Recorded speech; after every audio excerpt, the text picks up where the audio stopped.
नमस्कार। आज 10 ऑक्टोबर जागतिक मानसिक आरोग्य दिन। मानसिक आरोग्य दिनाच्या निमित्ताने एक कविता मी आज आपल्यासमोर सादर करत आहे। कवितेचं शीर्षक आहे मोकळा श्वास।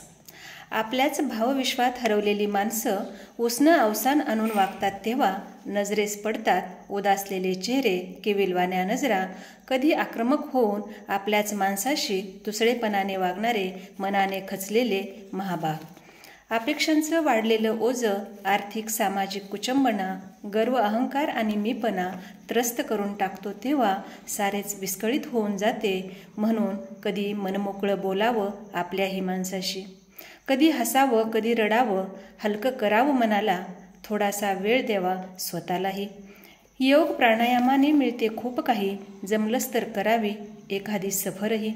धुसर वातावरणातून व्हावे मुक्त, घ्यावा मोकळा श्वासही। तृप्त होऊन नवी नवलाई नजरेत सामावून फिरावे परत मूळ ठिकाणाला। नवी उमेद, नवा उल्हास, नवा उत्साह भारून टाकतो तन मनाला, भारून टाकतो तन मनाला। धन्यवाद।